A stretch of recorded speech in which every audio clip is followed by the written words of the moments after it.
화식열전은 사기 130건 가운데에서요, 제 129건째에 해당됩니다.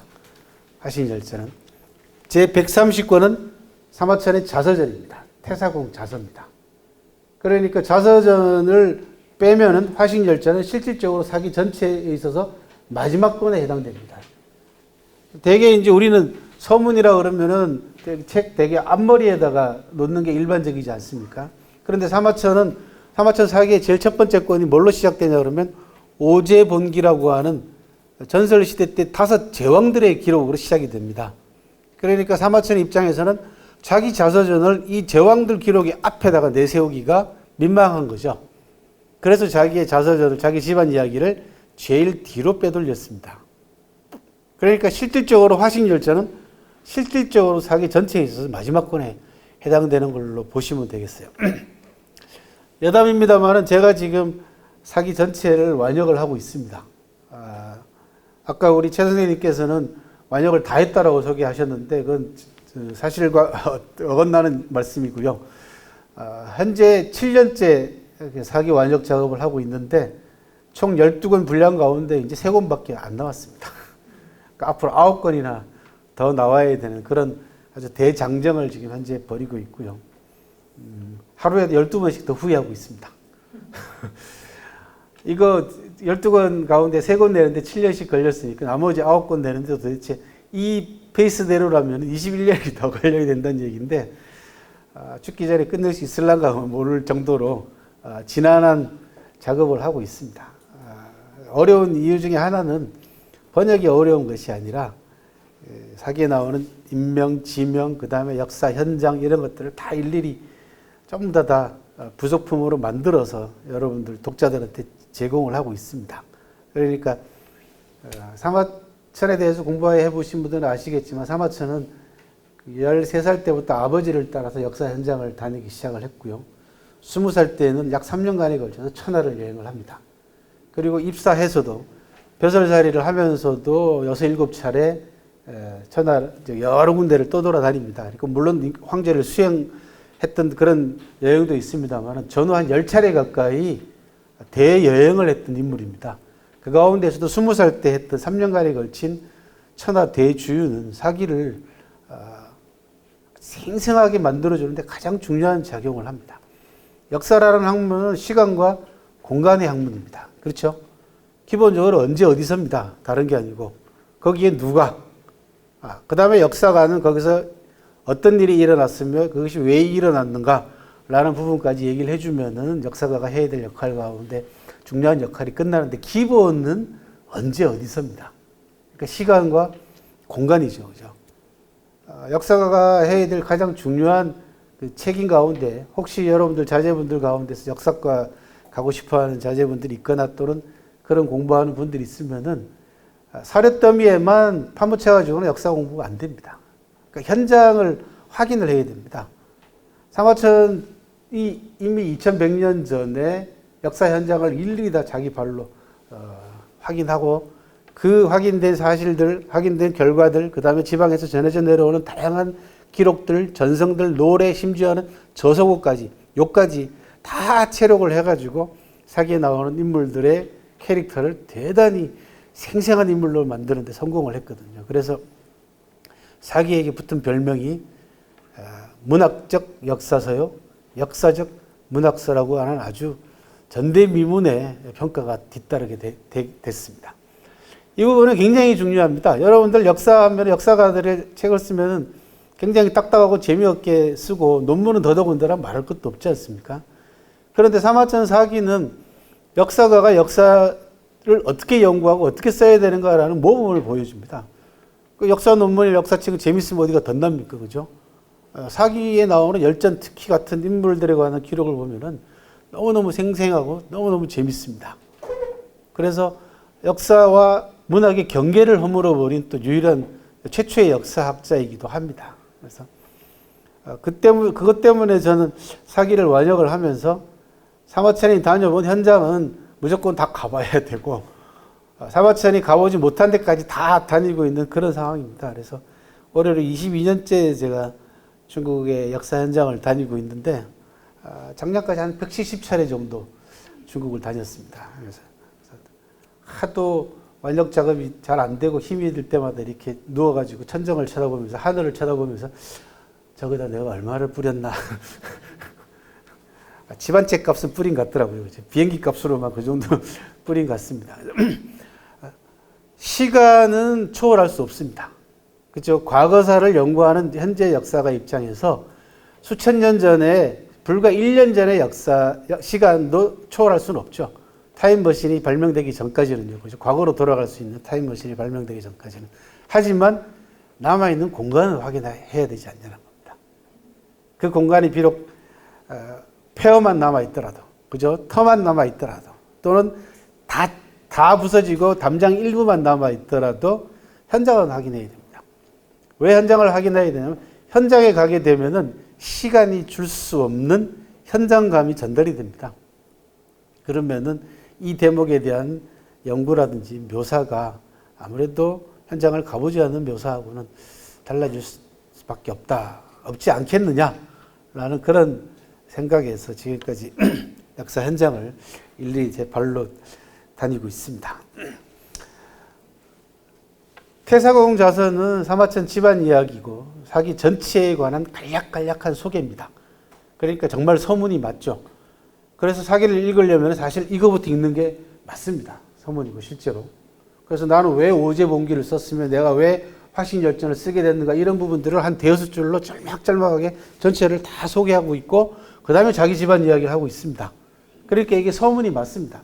그런데 아까 말씀드린 대로 제일 첫 번째 건이 제왕들의 기록이 되다 보니까 자기 기록을, 자기 집안 이야기를 맨 앞에 내세우기가 민망하고 그래서 겸손의 차원에서 제일 뒤로 빼돌렸습니다. 제가 완역을 하면서 큰 마음을 먹고 제일 마지막 권을 제일 앞으로 빼돌렸습니다. 서문으로 실제로. 그러니까 이 빼돌릴 때는 저는 굉장히 속으로 많이 떨었습니다. 야, 이게 책의 원문의 순서를 제 마음대로 훼손한 거거든요. 그죠? 바꿔버린 거 아닙니까? 야, 이거 책 나오면은 시비가 많겠구나. 욕 많이 얻어먹겠구나. 그래도 사마천 할아버지께서는 뭐 용서하시겠지. 그러고 넘어갔거든요. 용감하게 그렇게 제일 앞으로 빼돌렸는데 첫 번째 책이 나온 지 7년 동안 아무도 그 얘기를 안 합니다. 왜 네 마음대로 제일 앞으로 빼돌렸냐라고 아무도 뭐라고 하질 않아요. 왜 그럴까 하고 이유를 가만히 제 나름대로 곰곰이 생각을 해봤더니 책이 안 팔려서 그렇답니다. 이게 책이 많이 팔렸으면 분명히 시비가 일어날 겁니다. 그죠? 일부 사기 매니아 독자는 아주 과장되게 뭐라고 표현해 주시냐 그러면 이거야말로 사기 130 제일 마지막 권을 제일 앞으로 빼돌린 거야말로 신의 한 수다 이렇게 극찬을 하는 분도 있습니다. 왜 그러냐? 독자들한테는 좋거든요, 저게. 그래서 그런 또 에피소드가 있습니다. 아무튼 제가 말씀드리고 싶은 것은 화식열전이 사기의 실질적인 마지막 편이다. 그럼 사마천이 하필이면 화식열전을 제일 마지막 편으로 빼돌린 이유가 있을까? 여기에 대해서 이제 제가 생각을 많이 했습니다. 그래서 각 편에 본기의 첫 번째 권이 있죠. 사람을 다루고 있는 겁니다. 그 다음에 오태백세가 권 31은 요거 세가의 첫 번째 권입니다. 그 다음에 제61 백이열전은 열전의 첫 번째 권입니다. 그래서 첫 번째 권을 왜 이런 사람들로 배치를 했을까라고 곰곰이 연구를 해보고 검토를 한 끝에 그리고 왜 이 첫 번째 권에서 주장하고 있는 사마천이 내세우고 있는 가장 중요한 요지가 뭘까라는 걸 찾아보니까 공통점이 하나 나왔어요. 그게 뭐냐 그러면 전부 다 임금자리를 양보한 기록입니다. 그러니까 오제본기에 보면은 요임금이 순임금한테 임금자리를 양보합니다. 그러니까 요순 여러분들 얘기하실 때 중국 가장 상고시대 때 가장 이상적인 제왕들의 모습을 우리가 요순이라고 하고 옛날에 유토피아를 얘기할 때 요순시대라고 얘기를 하지 않습니까? 그런데 권력 계승 방법에 있어서도 대단히 이상적이더라. 왜? 살아생전에 자기가 다음 후계자를 지명을 해서 데리고 와서 스카웃을 해서 한 20년 넘게 후계자 교육을 시킨 다음에 자기가 죽기 전에 임금 자리를 양보를 했어요. 요임금이 순임금한테. 이거를 중국사에서는 뭐라고 부르냐면 양이라고 부릅니다. 선양은 말 그대로 자리를 양보한다라는 뜻입니다. 나중에 이 선양은 자발적 선양이 아닌 타의적 선양으로 변질됩니다. 그러니까 한 왕조를 거의 멸망 직전에 몰아놓고 이걸 무력으로 멸망시키면은 백성들한테 요거도 먹고 또 반발이 심할 것 같으니까 힘으로 눌러가지고 어떻게 해요?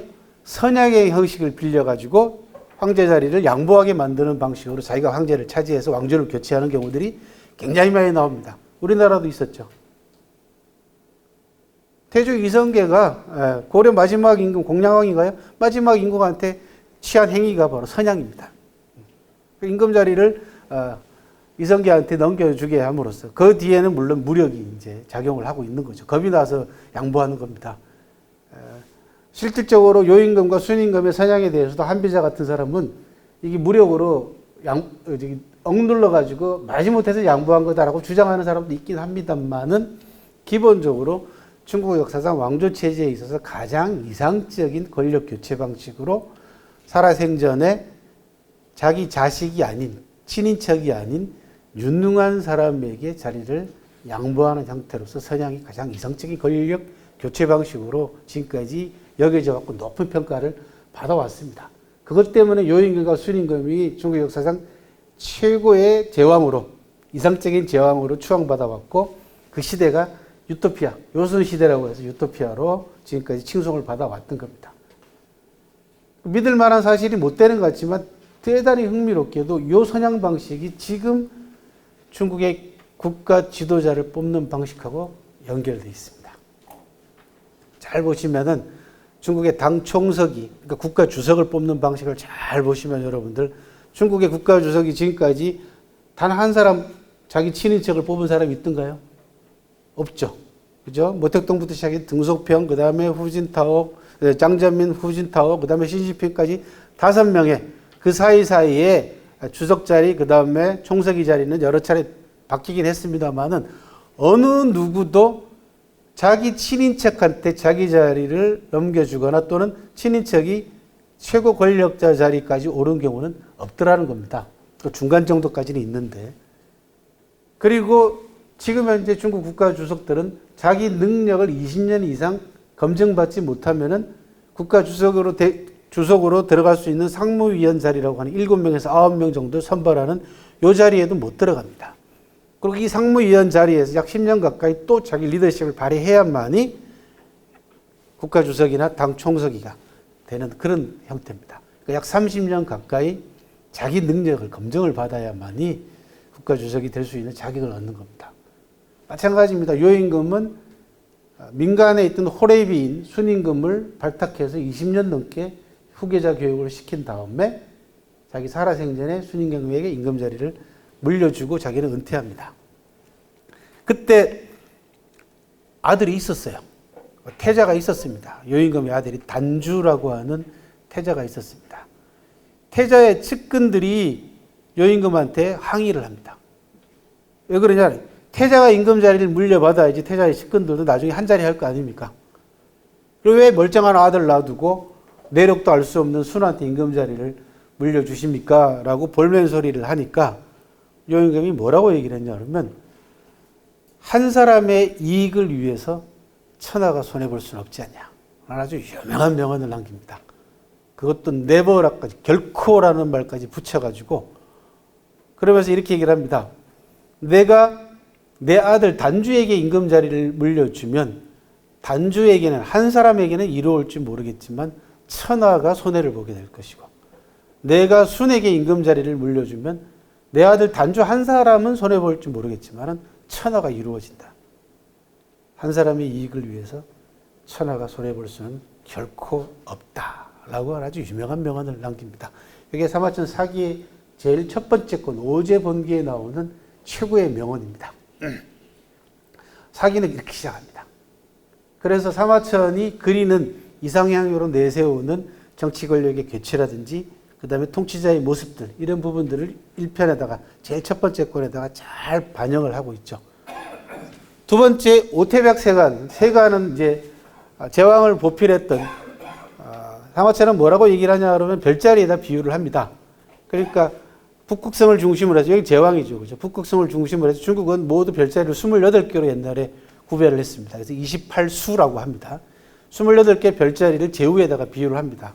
그래서 세가는 바로 28개 별자리에 해당되는 인물들입니다. 대체로 제후 왕들에 대한 기록이다 보시면 되죠. 그런데 여기에 제후 왕에 포함되지 못하는 두 사람이 이 안에 들어가 있습니다. 그 한 사람이 공자고, 공자도 세가에 포함되어 있고, 그 다음에 중국 역사상 최초의 농민봉기권의 우두머리인 수령인 진섭이라고 하는, 또는 진승이라고 하는 사람이 세가에 들어가 있었어요. 이것 때문에 사마천이 2000년 넘는 세월 동안 어마어마한 비난에 시달립니다. 그러니까 고용노동자 출신이었던 진승을 세가에다가 편입을 시켜놨어요. 그리고 혁명가의 반열에 올려놓습니다. 그러는 바람에 정통주의에 매몰된 보수주의 역사학자들이나 관료들이 사마천에게 어마어마한 비난을 퍼붓습니다. 덕분에 공자님한테 쏟아질 비난이 진승한테 몰리는 바람에 공자세가에 대해서는 비난이 훨씬 더 아주 미미할 정도로 줄어들긴 했습니다만, 어쨌든 간에 신분적으로 봤을 때는 이 두 사람은 세가에 들어갈 자격이 없는 건데, 사실 사마천이 세가를 편찬을 하면서 일정한 기준을 세운 적이 없습니다. 나중에 후대의 역사학자들이, 보수주의적인 역사학자들이 본기는 제왕들만 들어가야 되고 세가는 제후들만 들어가야 된다 라고 하는 원칙을 거꾸로 나중에 내세웁니다. 예를 들면 본기에 가면은 후대의 기준으로 따지면 들어갈 수 없는 두 사람이 있습니다. 한 사람이 누구냐 그러면 항우입니다. 항우는 제왕이 되지 못했죠. 유방에게 패하는 바람에. 그래서 반고가 편찬한 한서에는 항우를 세가도 아닌 열전으로 떨어뜨려 버립니다. 자기 마음대로 그렇게 기준을 정한 겁니다. 사마천은 천하대세를 주도한 사람이면 누가 됐든 간에 본기에다 집어넣었어요. 그 당시에는 항우가 누가 뭐라 그래도 천하대세의 주도권 행사했거든요. 그리고 또 한 사람, 여태우를 본기에 집어넣습니다. 이것 때문에 더 시달리죠. 어마어마한 비난에 시달립니다. 사마천이. 제왕은커녕 여자를 본기에다가, 제왕들 기록에다가 집어넣었다고 마구 헐뜯었습니다. 그런데 거꾸로 여러분들이 생각해 보시면 2100년 전에 중국 역사상 최초의 본격적인 역사책을 쓴 사마천이라는 역사학자의 역사인식이 얼마나 진보적인가라는 것을 역으로 증명하는 겁니다. 대단한 보통 사람이 아닙니다. 제가 올해로 31년째 사마천 사기만 공부하고 있습니다만은 시간이 흐를수록 정말 대단한 역사학자다 라는 생각을 금할 수가 없습니다.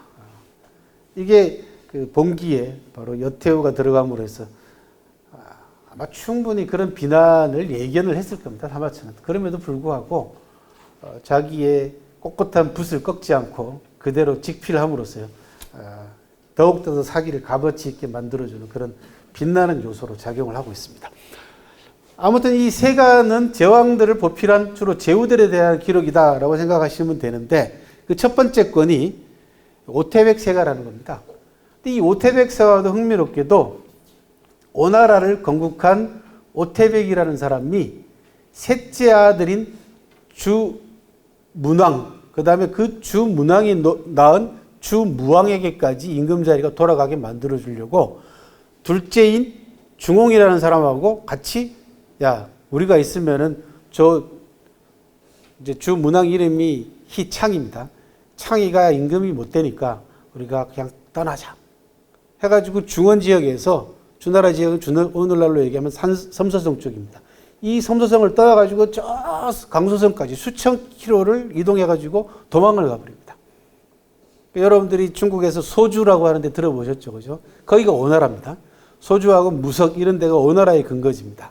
거기까지 도망와가지고 오나라 지역에서 새로운 나라를 만듭니다. 그게 오나라입니다. 그리고 그 시조가 태백이야. 그런데 알고 보면 그 이면에는 뭐가 깔려있냐 그러면 아버지가 이뻐하고 능력 있는 문왕에게, 자기 셋째 동생에게 임금 자리가 돌아가게 만들어주기 위해서 첫째하고 둘째가 도망간 겁니다. 또 역시 양보죠. 양보입니다. 그렇게 해서 주문왕을 이어가지고 문왕의 아들인 주무왕이 강태공의 도움을 받아가지고 은나라를 멸망시키고 주나라를 건국했거든요. 두 번째 건도 오태백 세가도 세가의 첫 번째 건도 임금 자리를 포기한 그러니까 여러분들 조선시대 때 세종대왕을 임금으로 만들기 위해서 그죠? 효령 양녕대군이 양보하는 스토리 있잖아요. 그 오리지널 버전이 이미 여기 있습니다. 이미. 네. 근데 실질적으로 그 이면을 들여다보면은 여러분들이 알고 있는 아름다운 양보하고는 상당히 거리가 멉니다. 조선시대 때 효령하고 양녕 같은 경우는. 효령 같은 경우는 뭐 90까지 살았나 아마 그럴 겁니다. 아마 90까지 살았는데 죽을 때까지 정치에 깊숙하게 개입을 하거든요. 그 다음, 열전의 첫 번째 건인 백의열전도 임금 자리를 양보한 이야기입니다.